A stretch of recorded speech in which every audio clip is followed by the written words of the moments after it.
Yo tengo mi teoría, yo te voy a platicar. Él llegó de una comida a filmar un comercial. Y entonces mientras estaba cambiando y demás, estábamos platicando. Y cómo le fue en la comida y no sé qué. Y mencionó algo de narcos, que no voy a ir al detalle. Yo siento que fue el narco el que lo mató porque él no aceptó las condiciones que le pusieron.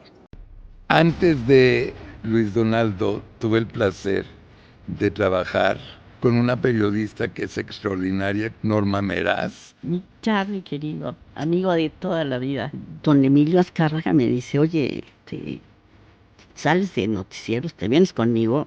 Yo no entiendo esto en sus palabras, nada, no entiendo nada. Y quiero que me expliques qué está pasando. ¿Cuál es tu percepción 31 años después de quién fue el asesino? Aburto fue torturado. Obligado. Fue torturado y fue incomunicado, le insistieron en que declarara que ha sido el asesino de Luis Donaldo, o matarían a su madre y a su hermana. Y en todas las agendas estaban tachadas las invitaciones que le habían hecho a los ranchos diversos en Sonora, en Sinaloa, en Colina.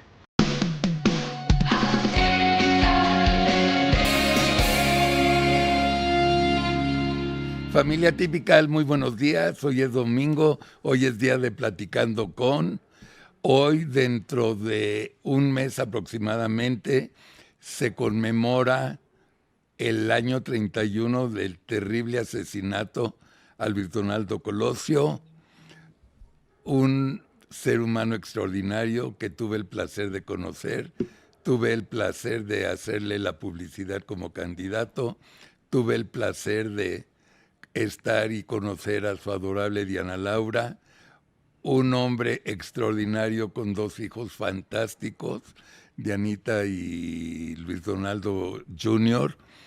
Y antes de Luis Donaldo tuve el placer de trabajar en el mismo canal de televisión, en Televisión Independiente de México, con una periodista que es extraordinaria, que le acaban de dar un homenaje por sus 50 años de talento y de trabajo en los medios de comunicación, Norma Meraz. Norma, además de que vamos a platicar mucho de cómo se ha desarrollado la historia aquí en México, desde el asesinato de Colosio, conocer sus puntos de vista, platicar con ella, y es un placer tenerte aquí, Norma. Gracias, mi Carlos, mi Charlie querido, amigo de toda la vida. De toda la vida, Sí, Norma. gracias por invitarme. Nada.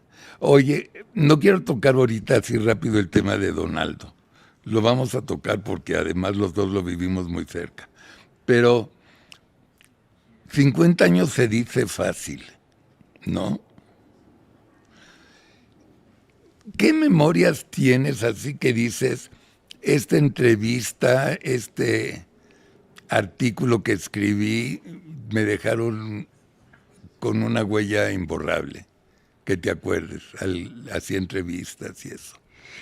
Bueno, pues fueron tantos años de entrevistas, de personajes diversos, desde hacer un programa del qué pasa en México con Me acuerdo. los boxeadores, lo hacía para Notimex, y los que venden paletas, etcétera. Desde personajes de primera línea, presidentes, primeros ministros. Se me viene uno que no ha sido del gran impacto, pero me viene a la memoria Pierre Elliott Trudeau, el padre El del papá, actual ministro, ministro. de Canadá. Pero François Mitterrand, antes de que fuera presidente, vino a México, lo entrevisté. ¿Y qué te puedo decir? Quizá una entrevista a Anastasio Somoza, el día que estalló la revolución En Nicaragua. en Nicaragua. Y Omar Torrijos, que era otro personaje, Panamá. Panamá, en esa ¿Te época. tocaron ellos, Norma? Me tocaron ellos dos. Y los dos personajes muy especiales, muy, muy especiales, insondeables, ¿no? Los dos generales, los dos eh, dueños de su reino. Sí, ¿No? sí. En los años 70, la década en la que América Latina tenía pues puros presidentes militares. Era el militarismo de los 70. ¿Sí o no? Sí, totalmente. Guatemala, Brasil, Argentina, todos. De Guatemala a Argentina. Sí, todos.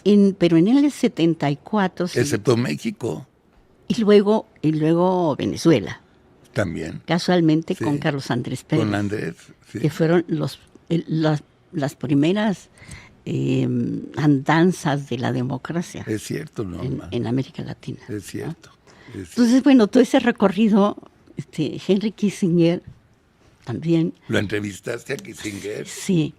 Cuando vino en 1974 una reunión latinoamericana de cancilleres, y él pues era secretario de Estado. Pero luego casó y me tocó entrevistarlo cuando pasó su luna de miel en Acapulco, que fue genial porque tenía una fama de ser gigoló y simpatiquísimo y todo. Pero fue toda una campaña, porque si lo veías, el señor era chaparrito, ¿no? Gordito. Feito, muy feito, sí. Pero súper inteligente. Claro. Entonces casóse con una señora que trabajaba en las Naciones Unidas, que le sacaba 40 centímetros de altura, y vinieron a pasar su luna de miel a Acapulco. Y ahí los entrevisté a los dos por separado. Fue muy interesante porque había una conferencia de prensa, una rueda de prensa ahí en Las Brisas donde él se había hospedado. Y entonces en tómbola, porque ya había tómbola, no ahora solamente, me toca preguntar primero.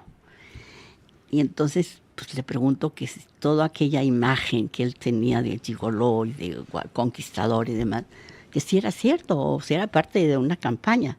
Y entonces me dijo, piense lo que usted quiera. Se termina la conferencia de prensa. Y se terminó. Se paró y se fue. Se paró, se levantó y se fue. Bueno, pues esa fue la nota que corrió por todo el mundo con las agencias. Claro. Las agencias me sacaban los ojos porque ya no habían podido preguntar. Claro. Pero fue muy chistoso. Oye, dime una cosa. A los que entrevistas o has entrevistado, ¿sientes que cuando los entrevistas son diferentes personas a la realidad o son bastante parecidos? No son diferentes, ¿eh? No. Hay unos que intentan vestirse de otro color, ¿no? Omar Torrijos, que fue un personaje que me llama mucho la atención, porque yo concreté la entrevista desde México a través de su canciller y volé con el canciller en su avión a Panamá y ya estaba todo perfecto, acordado. Y me recibe en la noche, me presento y él traía una camiseta como de esas de militar blanca, ¿no? Pantalón verde. Y entonces no me vio en toda la noche, me invitó a cenar en su casa. Cenamos un espagueti y una botella de vino, pero nunca me vio a la cara. Estaba frente a mí y volteaba para otro lado. Entonces a mí me desconcertaba muchísimo eso. Y entonces le dije, bueno, pero señor presidente, pues ya tenemos esta entrevista acordada. Pues yo tengo pocos días para regresar a México y todo. Ah, sí, mañana. Y así me trajo 8 días. No jodas. Sí, pero mandaba, a las 6 de la mañana me hablaba al hotel y me decía, Norma, pasan por ti. Y colgaba. Entonces yo tenía que estar lista con el camarógrafo y el asistente del camarógrafo para entrevistarlo. Y siempre a una casa diferente. Entonces fue muy, muy curioso porque un día le dije, general, me urge, porque ya me voy, ya Jacobo Zabludovsky me va a correr. Sí. Me dijo, yo le hablo a Zabludovsky. Bueno, ni le habló a Zabludovsky y le dije, pues tengo 2 días para hacer la entrevista. Pero en la selva, me dijo, donde usted quiera, pero ya, me dice, pero primero nos van a vacunar. Me había presumido que su campaña para ser presidente la había hecho en la selva. Y entonces me dijo, nos tienen que vacunar, pues que nos vacunen ya. Llega la enfermera, le dice, ladies first, Ah, pues sí, yo también, rápido, ¿no? Chun, chun, chun. Y cuando le toca a él, pues, sí. No, mejor de este lado. Un generalote. Favor a las inyecciones. Pánico. Total. Finalmente, después de 3 cambios, le ponen la vacuna y dice, mañana sin falta nos vemos en Farallón, una casa que tenía en la playa, y tomamos el helicóptero y nos vamos a la selva. Muy bien. Bueno, al día siguiente, dicho y hecho, temprano, pasan por mí al helicóptero, llega él y me dice, ¿cómo te fue con la vacuna? Bien, general. ¿No te pasó nada? No. Pues yo tuve un cuarto de fiebre. Que fue genial, porque yo nunca entendí cuál era un cuarto de fiebre, ¿no? Pero entendí otra cosa, que había mentido que su campaña la había hecho en la selva. Claro. Porque la vacuna contra la fiebre amarilla dura 10 años. Ok, sí. ok. Entonces, bueno, a partir de ese momento, la verdad, establecimos una relación, incluso de amistad, porque él tenía un hijo obeso y lo veía un médico mexicano. Entonces yo le iba por las medicinas y a través de la embajada se los enviaba durante muchos años. Ah, fíjate. Y luego lo volví a ver en el 77, que me tocó viajar con el presidente López Portillo a la entrega del canal de los tratados Jimmy El Carter, famoso, ¿no? sí. Carter, Torrijos. Sí, exacto. Y ahí lo volví a ver. Y le dije al presidente López Portillo, pero qué bueno que trajiste a mi amiga, porque yo la conocí antes que a ti. Que si tú no hubieras venido con ella hubiera sido suficiente y me vería de la vergüenza. Ese personaje para mí fue no solamente folclórico, especial, todo.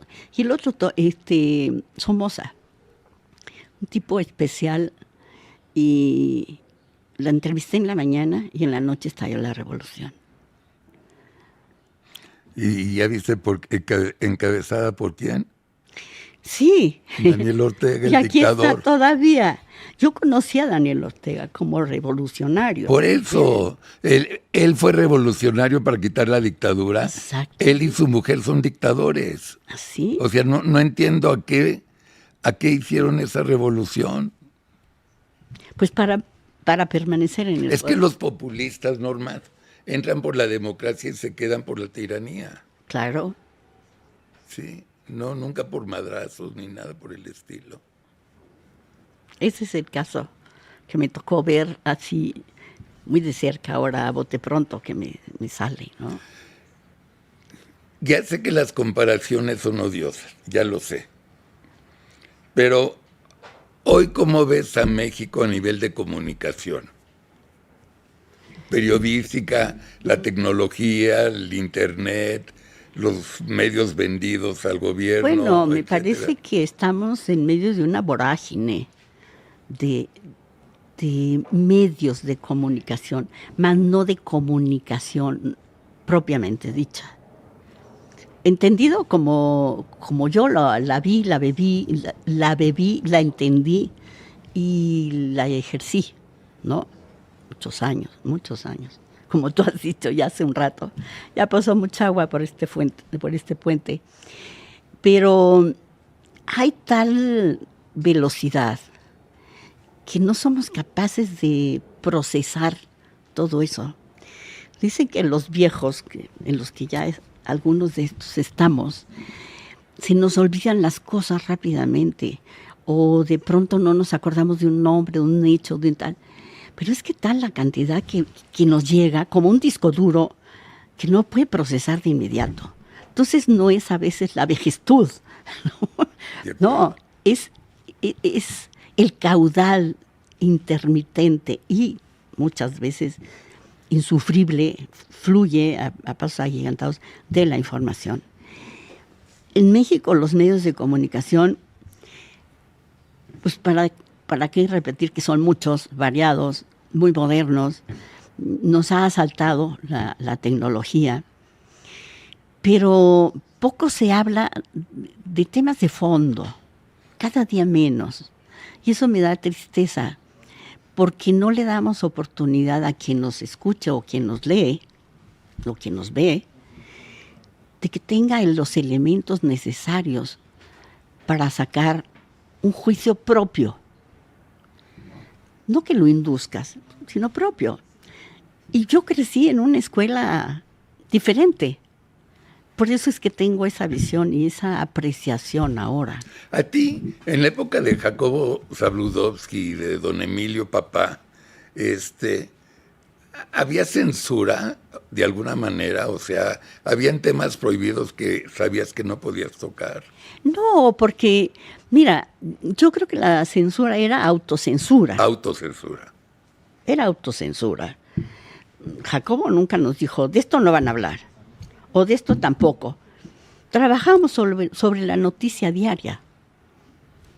Entonces, si se generaba una entrevista o la nacionalización de la banca, que es bueno, un quiebre en la vida de México en ese momento, don Emilio Azcárraga me dice, oye, sales de noticieros, te vienes conmigo, porque yo no entiendo esto en sus palabras, nada, no entiendo nada, y quiero que me expliques qué está pasando. Le dije, oiga, señor, pues yo no soy economista. Dijo, qué bueno, porque a eso no les entiendo nada. Y entonces me llevó con él y creó una coordinación de información económica y financiera para toma de decisiones y me nombró para estar al frente. Aprendí mucho de él, pero siendo él el rey Midas de los negocios, que lo que tocaba funcionaba, era genial porque los lunes ya me habían pasado una tarjeta el viernes con 3, 4 preguntas. ¿Qué es inflación? ¿Qué es deflación? Y yo decía, ¿cómo se lo explico? Porque una cosa es que tú lo entiendas, ¿no? Pero otra cosa es que lo expliques. Claro. Y bueno, yo había estudiado economía en la facultad, pero no era economista, Claro, ¿no? claro. Sin embargo, hablábamos mucho de eso. Y fue una experiencia pues singular, trabajar con él, que nunca había tenido yo pues una relación más que desde noticieros hacia el dueño de la empresa, ¿no? Y un hombre muy exigente, un hombre especial. Muy, pero al tiempo muy humano y muy generoso. Me tocó verlo como a muchos cuando el temblor del 85, ¿no? Él se armangó la camisa, se puso a ver y a contar los muertos y cuántos féretros había que traer, etcétera, etcétera. O sea, era un hombre muy humano. Y de esa manera, pues aprendí mucho. Estuve del 82 al 88 con él. Ya dejé noticieros, pero él quiso que me mantuviera en el cuadrito con la sección de Norma, el dinero y usted, ¿no? Uh-huh. Entonces, pero no, nunca dijo, él decía, yo soy priista a morir. No dijo, a ver quién no es priista. No, nunca. No. Ni hablábamos de otra cosa más que de la información cotidiana, pero buscábamos siempre el sustento de esa información. Y mucho reportaje de investigación, cosa que hoy no se hace. No se hace investigación. A mí me puso un día una madriza. ¿Quién? El señor Azcárraga. Yo estaba en promoción con Luis de Llano. Y me habla, me manda a llamar. Pues yo nunca tenía el saco puesto, tenía la corbata abierta. Y es el señor Azcárraga que me quiere mucho. Y llego y me dice, ¿a dónde crees que llegaste? Le dije, a tu oficina. Ah, en mi oficina nada más se usa corbata y saco. En este momento te largas a tu oficina y te vienes bien vestido a ver al presidente de Telesistema. Sí. Y ya iba caminando, puta, ya me va a correr. Ahora sí ya me... Era genial. Yo pensé lo mismo. Sí. Cuando me invitó a trabajar con él, me temblaban las rodillas. Le decían dije, el tigre. No, es que en el momento en que me levante la voz y luego se meta con mi mamá o con mi familia, pues le voy a contestar. Y entonces me va a correr. Pero como me va a correr, pues no me va a liquidar. Entonces, claro. y toda esa película, todas las ideas. Esa película la traía. Oye, Norma, a ver, Vamos a otro tema. El 23 de marzo se van a cumplir 31 años del asesinato de Luis Donaldo. Se cumplen 31 años que yo arranco mi carrera de publicista político, porque yo arranqué con Donaldo. ¿Cuál es tu percepción 31 años después de quién fue el asesino? Oye, me haces la pregunta de los percepción. 800,000. Yo te voy a dar la mía. $. La percepción. Sí. Pues mira, es que es difícil la respuesta, porque una cosa es la percepción a través de lo que viví en ese momento, lo que sufrí, lo que mi vida cambió, al igual que para muchos mexicanos, ¿no? Al país. Y mi percepción es la pérdida de un hombre que, aunque lo hubiera no existe, hubiera sido realmente un buen dirigente. Un gran presidente, de este país, seguro. ¿no? Seguro. Tenía 44 años, era la edad perfecta. Era un hombre sensible, docto, preparado. Imagínate que le encantaba la ópera, le encantaba declamar, la Chacha Micaela, y nos hacía llorar a todos. Pero, ¿qué percibo ahora? ¿Quién lo mató? Es muy difícil. Es muy difícil decir, pues me imagino que hay un asesino confeso. Hace un año yo escribí un artículo muy, muy largo y estuve 6 meses antes trabajando, investigando, yendo un poco en lo que me permitieron, viendo el expediente de Aburto. Y es muy complejo, porque Aburto fue torturado. Claro. Fue torturado. Claro, obligado.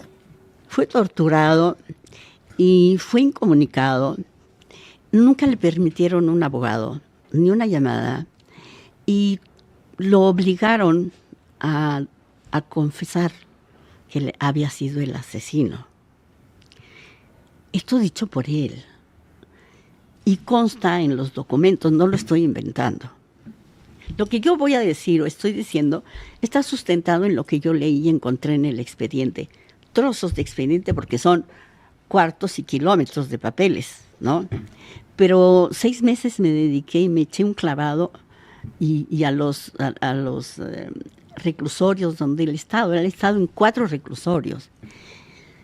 Él debió haber sido juzgado de acuerdo al Código Penal de Baja California. Claro, fue en Baja California. Porque ahí claro, se cometió el asesinato. Claro. Y ahí confesó que él había asesinado a Luis Donaldo. Sin embargo, lo consideraron en su momento la Procuraduría General de la República, pues traerlo a México. Lo treparon a un avión, lo trajeron, y entonces arman todo el asunto con el Código Penal del Distrito Federal, que establece 45 años de prisión, a diferencia del de Baja California, que son 30 años. De tal manera que Aburto ya debió haber salido el año pasado. Claro. Nunca le permitieron un abogado. Acosaron a la madre y a la hermana, que tenía 11 años. Las desnudaron, las filmaron y le dijeron que o declaraba que él había sido reiteradamente, le insistieron en que declarara que había sido el asesino de Luis Donaldo, o matarían a su madre y a su hermana. O sea, fue confesión forzada. No tenemos idea que si fue Mario. De acuerdo a los documentos a los que yo tuve acceso, fue así. Está así planteado. No sé si fue de otro modo. Yo me estoy refiriendo a lo que yo leí, a lo que tuve en mis manos, al video que vi de la madre y de la hermana, que fue terrible para él, a cambio de que declararan que habían estado de acuerdo con él para asesinar a Luis Donaldo, ¿no? Entonces es un capítulo. Yo tengo mi teoría, yo te voy a platicar. Él llegó de una comida a filmar un comercial. Y entonces mientras estaba cambiando y demás, estábamos platicando. Y cómo le fue en la comida y no sé qué. Y mencionó algo de Narcos. Que no voy a ir al detalle. Yo siento que fue el narco el que lo mató porque él no aceptó las condiciones que le pusieron. Esa es mi conclusión, cociendo lo que me platicó y lo que yo concluí. No estoy aseverando que fue el narco, pero yo sí creo que fue el narco. Bueno, abonando un poco a esta versión que tú tienes y apreciación que tienes, y yo tenía acceso a las agendas de Donaldo todos los días. Sí. Y después del asesinato y todo, me puse a sacar papeles, sobre todo el año pasado, que empecé a investigar. Tenía un compromiso consigo misma de escribir esta etapa, ¿no? 30 años no lo pude hacer, Carlos. ¿Por qué? No podía.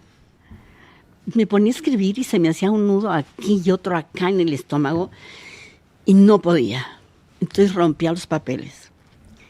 Y 2 personas me insistieron mucho tiempo, hasta que desaparecieron, incluso Jacobo Zabludovsky y mi padre. Lo tienes que escribir. Nunca cumplí cuando vivieron. Y al cabo de este tiempo dije, lo tengo que hacer. Entonces me metí a ver y me encontré agendas. Y en todas las agendas estaban tachados las invitaciones que le habían hecho a los ranchos diversos en Sonora, en Sinaloa, en Colima. Nunca fue a ningún rancho que fuera invitado. No, o sea, un poco abonando a tu percepción. Puedo decirte... Salinas no tuvo nada que ver, lo adoraba. Lo adoraba, lo quería como un hermano. Camacho Solís no era cobarde, no lo hubiera hecho. Ebrard era un esclavo de Camacho, o sea, tampoco. Nadie del PRI lo iba a hacer, era el candidato, era un candidatazo. Ernesto estaba muy feliz de ser su coordinador de campaña. No le veo. El PAN menos, pues qué chingados le importa el PAN. Y no había más oposición. Entonces, yo me voy a quedar con la idea de que fue el narco. Yo. No puedo prometer nada, porque luego se me complica mucho con Juan Francisco, que en paz descanse, Ruiz Massieu. Y luego me complicaron demasiados, me complicó lo de el obispo de Guadalajara. Sí, ese fue en mayo. O sea, ¿el mayo fue? Lo del obispo, sí. No me digas. ¿Confesado por él? ¿Por mayo? No, en el mes de mayo. En el mes de mayo, no el mayo Zamba. No, en el mes de mayo, claro. Ya. Sí. Ok. Bueno. Mucha gente de la familia típica no conoce tu relación con Diana Laura. Y no conoce... Norma es la mujer más cercana a Diana Laura, que en paz descanse, mamá de Diana y de Laura, y de Laura. De Mariana. De Mariana y de Luis. Donaldo. Y vivió toda la tragedia de arriba abajo, desde México. ¿Cómo te hiciste amiga de Diana Laura? Bueno, yo entré a trabajar con Luis Donaldo el 5 de febrero del 89. Uh-huh. Me llamaron para que me fuera a trabajar la imagen del partido, que no andaba muy bien, y del líder, o del nuevo líder, pero que no lo conocían, ¿no? Claro. Entonces llegó, era senador, y... Sí, lo hicieron presidente del PRI. Y entonces, pues llegó como líder del PRI. Y así entró a trabajar el 5 de febrero con él. Yo a Luis Donaldo ya lo conocía porque había estado en la 53 legislatura y desde diputado yo lo conocía. Pero bueno, no habíamos tenido mucha relación, sino que hasta después que es senador y lo nombran presidente, líder del Comité Ejecutivo Nacional, me hablan para que me haga cargo de eso. No fue fácil al principio porque ya ves que era muy arisco, ¿no? Pero un tipo lleno de ternura por dentro, noble. Y al principio, ¿y qué me vas a cambiar? ¿Y qué tengo que hacer? Entonces tú lo conociste. Bueno.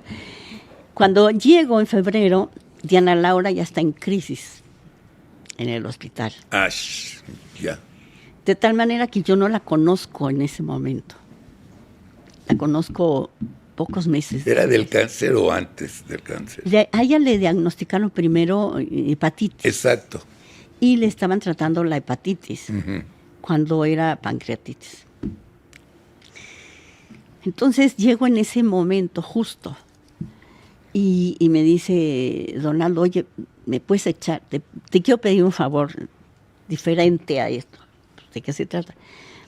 ¿Me puedes echar una mano con el galán? ¿Con cuál galán? Así le decía a su hijo. Y entonces le digo, pues sí. Entonces yo me llevaba a Donaldito con mi hijo Ángel, que son de la edad. Sí. Me los llevaba a la oficina, que hicieran palitos y bolitas y todo ese rollo. Por eso han crecido juntos y por eso son como hermanos. Sí. Y él es mi otro hijo. Sí, obvio. Imagínate, 3 años y medio, ¿no? Y ahora ese niño de 3 años ya es senador. Sí. Lo entrevisté hace un mes. No me perdí la entrevista. ¿Cómo? Ha sido un éxito. Vela. Pues ya la vi completa. ¿La viste? No, la he visto 3 veces. Sí. No, bueno. Para mí es una emoción muy especial. Y entonces, pues, me llevó al niño, viajaba yo, y a los 3 meses, más o menos, Diana Laura reaparece en la oficina y me manda a llamar.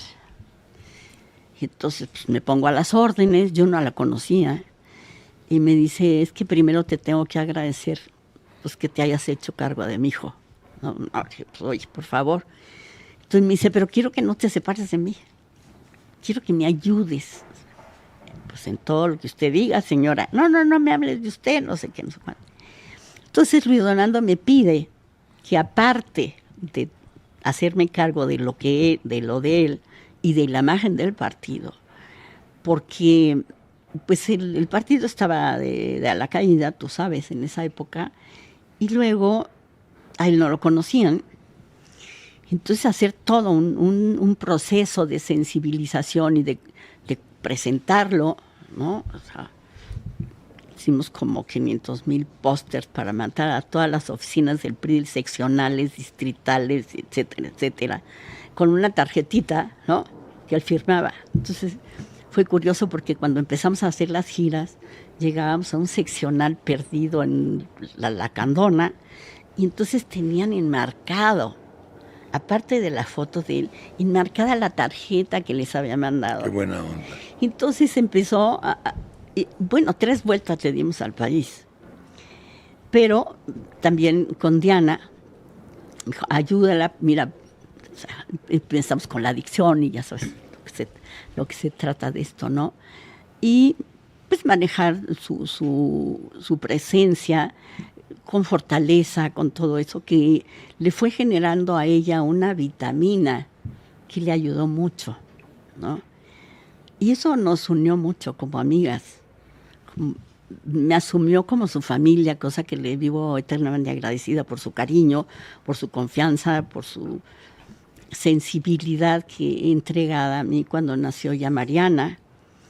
Y bueno, pues qué decir, luego el día 23 de marzo, ¿no? Ese fue el día del asesinato.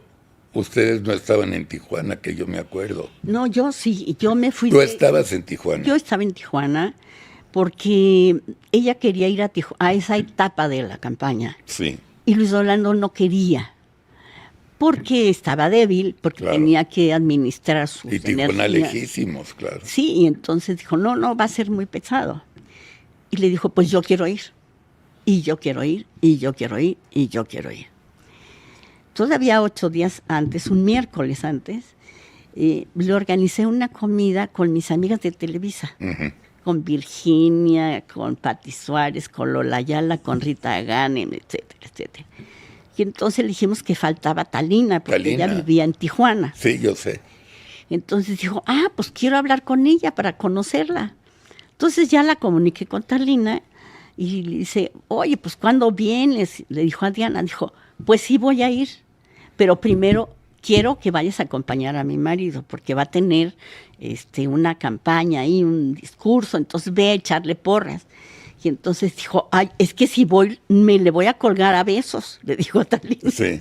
Dijo, no importa, cada beso es un voto, decía Diana. Claro. Entonces me dice, bueno, pues ok, pues habla con Ricardo Canavati, el coordinador de invitados, para que invite a Talina. Invita a Talina y Talina va a Lomas Taurinas. Claro, va de tacón, ya sabes, ¿no? Sí. Ella iba a la Talina. No, a la Talina, pero nunca había ido a un meeting. Entonces, bueno, entonces yo me adelanto ese miércoles con el Estado Mayor y de avanzada a ver qué le organizábamos a ella, porque no estaba previsto en el programa el candidato. Ya. De tal manera que, bueno, me fui al club de golf donde iba a tener una reunión Donaldo con el magisterio a las 6 de la tarde. Y entonces, pues convoqué a las esposas de los jugadores de golf, ¿no? Buena idea. Quería conocer a la Seguro, señora. Buena idea, sí. Y entonces le organicé eso, pero ella llega a las, ¿qué te voy a decir? ¿Qué sería? Como a las 4 de la tarde. Como a las 4:30. Luis Donaldo había llegado un poco antes. Yo estaba en el aeropuerto y él venía de La Paz. Entonces ahí nos vimos y me dijo, oye, ¿y la flaca? Le digo, pues ahí viene. Ok, nos vemos. Pues fue la última vez que lo vi. Se va, esperó a Diana Laura, aterriza su avión 15 minutos. ¿Cómo a qué horas?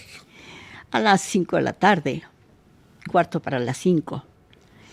Y ya llega y todo, y le digo, oye, subo. Le digo, ¿ya estás lista? Y estaba. ¿Qué quieres, momis? Que te pintes el picorete porque te van a entrevistar. Sí. Ay, no. ¿Por qué me van a entrevistar? Televisa te va a entrevistar para saber qué piensas. Ay, no.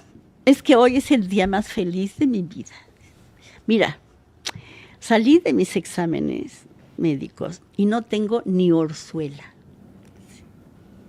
Ay, Leo, pues qué maravilla. Pero apúrate, píntate. Porque ya nos vamos. Sí. ¿No? Total que ya bajamos la entrevista a Televisa y le dice, oiga señora, ¿cuál es su impresión de su visita aquí a Tijuana? Ay, pues estoy encantada, hoy es el día más feliz de mi vida, porque además la gente de aquí es cálida, me quiere, yo la quiero, y voy a estar con mi esposo sumándome a su campaña. Entonces, ¿qué puedo decir? Día inolvidable para mí. O sea, mira, se me pone la piel chinita. ¿Cómo no? Porque fue un día inolvidable, por supuesto, ¿no? A mí pregúntame. Y entonces ya nos fuimos camino al club de golf. Pero le dije, tenemos tiempo, vamos a hacer una escala en el hotel para que veas, pues, que pongan tu ropa y tus cosas, ¿no? Había una chica que se encargaba de eso. Y entonces hicimos una escala. Ay, no, ¿y para qué?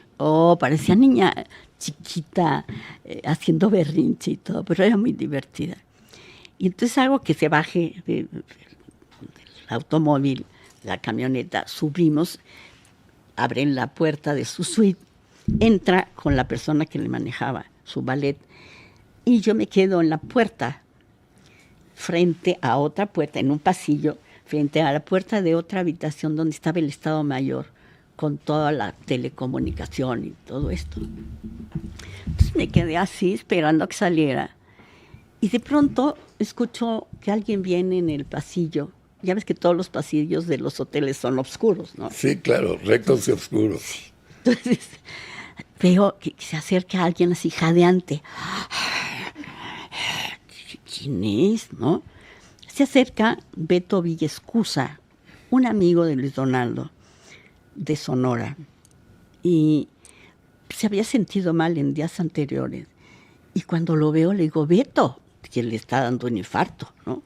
Camino a 1 metro, lo alcanzo y lo meto al cuarto del Estado Mayor y lo siento en un sillón.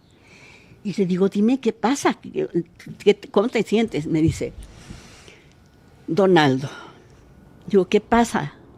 Dice, es que le metieron un balazo en el estómago y otro en la cabeza. Y yo, hincada frente a él, me quedé, le digo, ¿y está vivo? Fue lo único que me salió. Y en ese momento oigo que me dice, Momis, ya deja de echar relajo, ya vámonos. Y yo no me podía mover, no podía... ¿A dónde iban a ir? Al club de golf. Entonces, pues, no le contesté y entonces ella ingresa al cuarto y le dice, Beto, ¿qué está pasando? Porque ella sabía que Beto siempre iba pegado con Luis Donaldo, ¿no? Y le dice, es que a Donaldo se lo llevaron al hospital porque le dieron un garrotazo en la cabeza. No, me levantó, duré muchos días con sus dedos morados. Me imagino. Porque me levantó con una fuerza. Salimos corriendo, bajamos por la escalera, ni siquiera por el elevador. Nos subimos a la camioneta, vámonos, ¿a dónde? Al hospital, dijo ella. Nosotros no sabíamos si estaba en el hospital, en qué hospital, o sea, nada, ella reaccionó de esa forma. Llegamos, subimos la escalera para entrar al hospital y en la puerta, ya para cerrar, oigo un grito, ¡Momis! Y era Talina, que la había traído una patrulla que se llama la barredora, ¿no? Que recoge a todos los que se quedan al final del mitin, pero es que ella de tacones en medio esperando que fueran por ella. Así es como entra Talina al hospital. Y de pronto venía un médico para decir, bueno, sangre del tipo de Donaldo, que era una sangre de tipo muy raro. Y Talina dice, yo, ¿no? Se la llevan al laboratorio. Obviamente no tenía ese tipo, pero bueno, fue con esa chispa y esa oportunidad que tenía genial, en paz descanse. Y entramos al hospital. Yo ya no la vuelvo a ver, porque subimos al piso donde estaba el quirófano, y ya el doctor de Luis Donaldo le da el parte a Diana, y sale, no sale, o sea, estaba en el pasillo, y me dice, no puede ser, o sea, no puede ser. Le digo, claro que no va a ser. Vente, vamos a respirar profundo, porque se puso verde, ¿no? De por sí era muy pálida. Y entonces ya nos pusimos ahí y me dijo, no, es que esto no es así. Va a salir, ¿verdad? Le digo, yo creo que sí. Me dijo, vamos a rezar un rosario. Entonces, ella cargaba un rosario, pero no traía bolsa. Yo no cargo el rosario. Y en eso llega un obispo, el obispo de Tijuana, con quien iban a cenar esa noche. Ya. Se acerca y entonces le dice, le traigo un rosario. Entonces él le obsequió un rosario, nos pusimos a rezar el rosario. En eso, que Talina, que me hablaba de dónde estaba, pues que allá está Talina, pero que no la dejan pasar. Bueno, ya se nos había ido. No, todavía no. ¿Estás segura? Estoy segura. Te voy a decir por qué. A mí me hablaron como 20 minutos antes que el llévano del anuncio. Ah, bueno. Yo estaba en una junta con varios delegados del PRI en la oficina para ver qué tipo de publicidad hacíamos en los estados, para no mezclarnos y no mandar el mismo mensaje. Y me hablaron y me acaban de decir, acaban de balacear a Donaldo en Lomas Taurinas y ya se nos fue. Y me pongo a llorar como pendejo en mi oficina, pero llorando como niño chiquito. ¿Y qué te pasa, Carlos? Acaban de asesinar a Donaldo. Y yo estaba, bueno, no sabes digo, todavía tengo un nudo en la garganta porque fue terrible. Y luego y como no decía nadie, dije, puta, a lo mejor no está muerto, Dios quiera que no esté muerto. Bueno. Y a los 20 minutos, Líbano sale. Sí, bueno, que el Líbano no estaba ahí tampoco, ¿verdad? No. Ninguno de los que se adornaron y todo, sí, no estaban ahí. Pero todavía no lo declaraban. Ya. Tenía muerte cerebral en principio, pero la directora del hospital, que era una médica sobresaliente, que incluso estaba en San Diego y ahí, que había la duda de si lo podían trasladar a San Diego. A San Diego, de eso me acuerdo, sí. Y que sí, que el helicóptero. Sí, no, imposible. Sí. Y entonces la doctora, que era amiga de Talina, pasa con el aparato para darle shocks y todo el asunto, y le dice Talina, ¿qué? Y ella no le contesta. Sale la doctora y dice Talina, momis, ya se nos fue. Pero hasta que sale la doctora, en eso, pues era el shock total de todo el mundo. Y nos llevan a Diana y a mí a un cuartito que era de los médicos, lleno de pupitres de esos de primaria. Sí. Ahí nos encierran y dice, señora, vamos a esperar aquí. Ah, ok. Afuera estaba Domiro, la puerta. Y entonces... Bueno, Domiro era del Estado Mayor Presidencial, nada más, para que tenga... Sí, Domiro, que lo habían nombrado, primero estuvo como coronel en el PRI, y luego ya para ese momento era general, a cargo de la seguridad del candidato. Y bueno, lloraba carcajadas, ¿no? Y entonces ya salen y le dice, señora, pues, ya puede pasar, ¿no? Entonces pasa al quirófano, sale llena de sangre, ¿no? Y me dice, es que esto no era así, yo me iba a ir primero. Sí. Yo me iba a ir primero. Es cierto. Él no se iba a ir. Antes, ¿qué le voy a decir a mi hijo? ¿Cómo le voy a decir a mi hijo? O sea, gritaba, ahogándose, ¿no? Entonces fueron momentos terribles.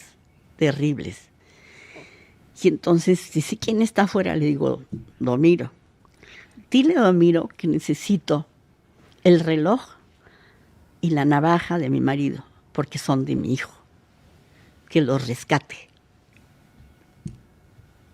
Salí, ya le dije. No, el otro casi ni oía, lloraba carcajadas, lleno de sangre, su chazarilla color crema. Casualmente el mismo color que iba vestida Diana, color perla, ¿no? Entonces fue impresionante, fue terrible. Fue terrible. Yo no quería hacer este programa porque a mí me pega mucho, a mí me duele mucho. Imagínate a mí. Sí, no, bueno, imagínate. Yo, por ejemplo, filmábamos un anuncio de radio y como él estuvo en radio en ¿cómo se llama? ¿De dónde era? De Sonora. Magdalena. De Magdalena de Quino. Él llegaba a grabar radio, aquí estaba el texto, aquí está el micrófono, se tapaba el oído y a la primera. Y entonces yo le decía, ya está buena, vámonos. No, hombre, ¿cómo crees? Estás loco. No, ya estás perfecto. ¿Quieres chingarte otra? Échatela, pero yo ya estoy hecho. Bueno, dime algo. Más lento. A ver, bueno. Era fantástico. Y cuando yo llegué con él declamaba de maravilla. Mucho. Y la ópera, cómo le encantaba la ópera, claro. Pero no sabía leer en voz alta. Entonces nos pusimos a leer así y a grabar, ¿no? Y entonces me decía, ¿qué estoy en la escuelita? Pues conmigo lo hizo muy bien. Pues sí, porque ya había aprendido. No, fíjate, ahorita que me estás aclarando esto, yo siempre creí que, bueno, este era un locutor natural. Natural. No, tenía una voz maravillosa. Sí, todo, fantástica. pero no tenía dicción. No. Entonces empezamos a trabajar con eso, con la escuelita, y al principio se enojaba. Entonces fue muy difícil la primera etapa, porque fue, pues entre otras cosas, esto es medio chungo, pero era parte de su personalidad, por eso lo platico. Usaba zapatos bostonianos, ¿no? Entonces, para la edad que él tenía, le decía, te tienes que quitar esos zapatos, esos de viejito. Claro. Y esos calcetines de rombos, o sea, son de viejitos. Para su primer comercial de televisión, me trae como 7 corbatas.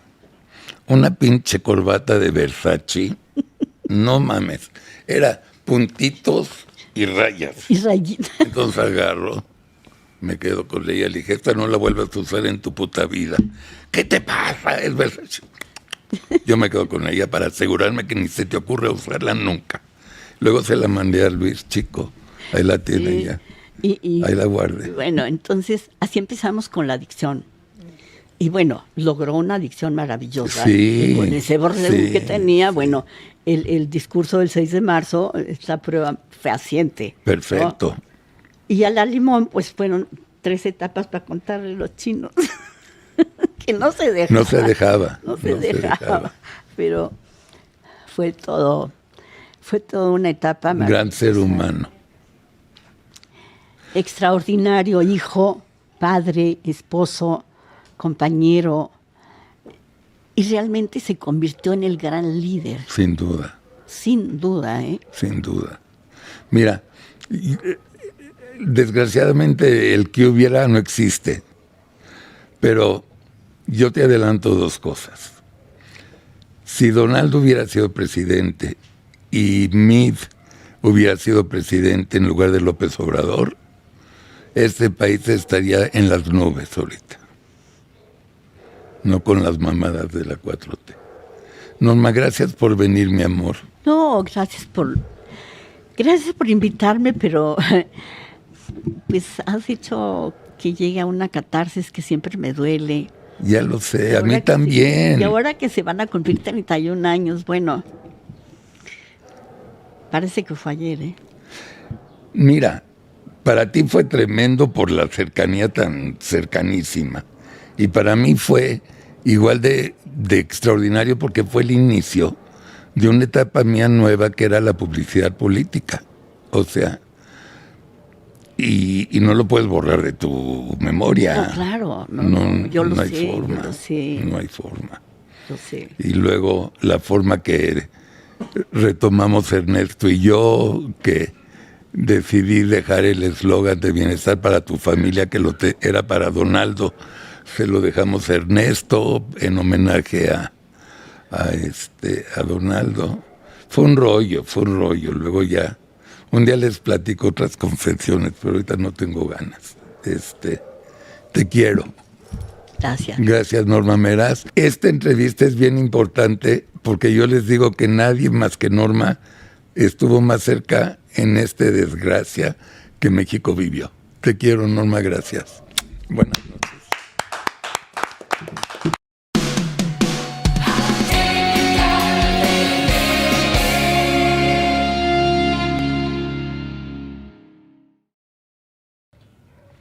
Le hicimos un audiovisual a Donaldo. Se llama In Memoriam, que ahí lo tengo somewhere, no sé dónde. Y terminamos de tomarle las primeras fotos a Ernesto de candidato. Y de repente se me ocurre a mí, y le digo a Gaby, que era su privada de Ernesto, Gaby, ¿ya le enseñaste el In Memoriam que hicimos? Y me dice, no. Y se voltea, estaba el Líbano y Ernesto, Malena Brockman y yo, mi socia. Y me dice, pendejo, ¿no? Entonces dice, esto enséñamela. Lo voy a buscar. Abre la puerta y me dice, chica, toma, estás loco. Dije, ¿pero por qué? Porque velo. Las lágrimas de Ernesto y de Líbano parecían niños de primaria, como que perdieron el partido de fútbol. Lloré y lloré. Dije, seguro ellos tampoco fueron. Eso me queda claro, que tampoco. No sabes. Y yo ya la cagué, que dejo, pero bueno, me valió más al final. Fíjate que cuando nació Marianita, Luis Donaldo andaba en una gira. Entonces no llegó al parto, ¿no? Entonces, Marianita no iba a nacer tampoco. Marianita no iba a nacer. Punto. O sea, en ese inter, que ella ya sabía que tenía cáncer, ¿sí? Estuvo en tratamiento y quimios y todo. Flaca, me acuerdo, la pobre. Se empeñó en que tenía que tener una hija. Y tengo que tener una hija, y tengo que tener una hija, y tengo que tener... Y se va a llamar Mariana. Y perdió uno en el inter. Y eso no sabía. Y ella se empeñó, se embarazó y nació Mariana. ¿Te acuerdas de Federico Arriola, el niño? ¿Federico qué? Arriola. Ah, sí. ¿Era chiquito o era jovencito? No, pero el papá. Federico de ahorita. Federico de ahorita es el hijo. El hijo, entonces. Es el hijo. Pero ya estaba con Donaldo. No, el papá. El papá, Federico, que es un hiperlactante. No me digas. Uf. No. Creo que yo no lo conocí entonces. ¿No lo conociste? No. No, el que está ahora es el hijo, con la agencia, sí, ¿no? Sí. No, el padre es el que... No, a ver. Está Federico el dueño, y luego está Federico hijo, el medio dueño. Sí, no, yo te hablo del dueño, el papá. Sí, es al que yo me refiero. Ah, bueno. Ese lo conocí yo con Donaldo y con el pendejo de Poncho. Bueno, porque él se pegaba con Poncho. Exacto. Pero a Donaldo le caía en Pandorra. Sí. Sí. Sí. Y entonces él se hizo ver como que era el confidente de Luis Donaldo. Yo le llamé todas las viudas de Colosio. Puta, ¿cuántas habrán? Porque todos lloraban que eran los íntimos, claro. Habían sido el confidente. No había uno de toda esa bola. No había ni uno. Que no llorara y hubiera sido el confidente de Luis Donaldo. Que quien conocimos a Donaldo era muy cuidadoso. Muy.